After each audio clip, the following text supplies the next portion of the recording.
사실은 장애를 가지고 있지만 사회적으로 왕성한 활동을 하고 실제로 뛰어난 역량을 보여주는 사례들이 참 많이 있잖아요. 우리가 장애를 어떻게 받아들이냐에 따라서 장애인의 사회적 지위나 역할도 많이 달라지지 않을까 하는 생각이 드는데요. 우선 이 장애라는 개념부터 한번 짚고 넘어갔으면 좋겠다는 생각이 듭니다. 네, 먼저 장애란 무엇인가 그 동영상을 잠깐 먼저 보시기 바랍니다.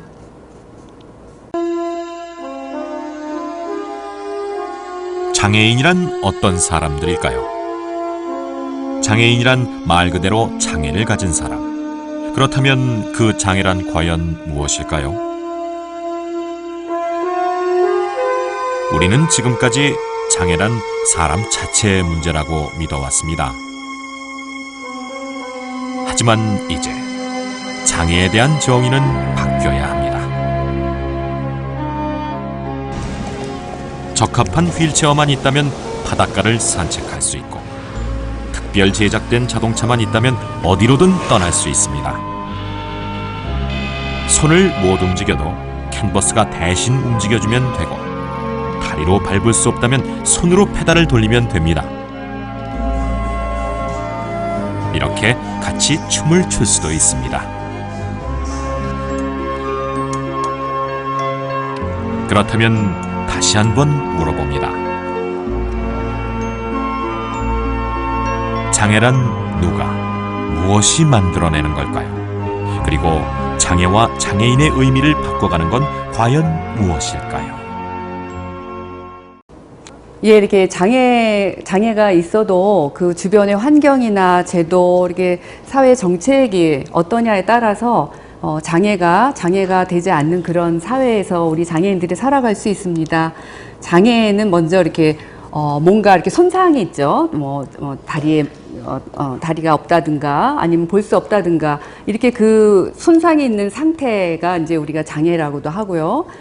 그런데 이제 그렇게 장애가 손상이 있으면은 뭐 걸을 수 없다든가 뭐 들을 수 없다든가 이런 이제 문제가 있겠죠. 그러나 그런 장애가 있더라도 우리가 주변의 환경을 개선해 주거나 어떤 필요한 도구를 만들어서 제공을 해 준다면 그게 장애가 되지 않는 그런 삶을 살아갈 수가 있습니다. 예, 그래서 우리가 장애를 바라볼 때 장애가 있어도 장애인들이 할 수 없는 부분을 보기보다는 그들을 어떻게 하면 그 할 수 없는 부분을 할 수 있게 한다거나 아니면 다른 것으로 어떻게 대체해서 저들이 살아갈 수 있을까 우리가 관심을 가지면 장애가 있는 사람들도 얼마든지 장애가 없는 사람들과 함께 살아갈 수 있는 그런 사회가 될 수 있습니다.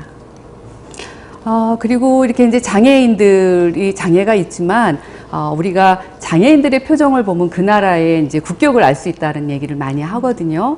그 나라의 국격을 알 수 있는 여러 가지 요인이 있지만 가장 중요한 것은 사회적인 약자를 보듬는 사회가 바로 국격이 높은 그런 사회가 되지 않을까 싶습니다.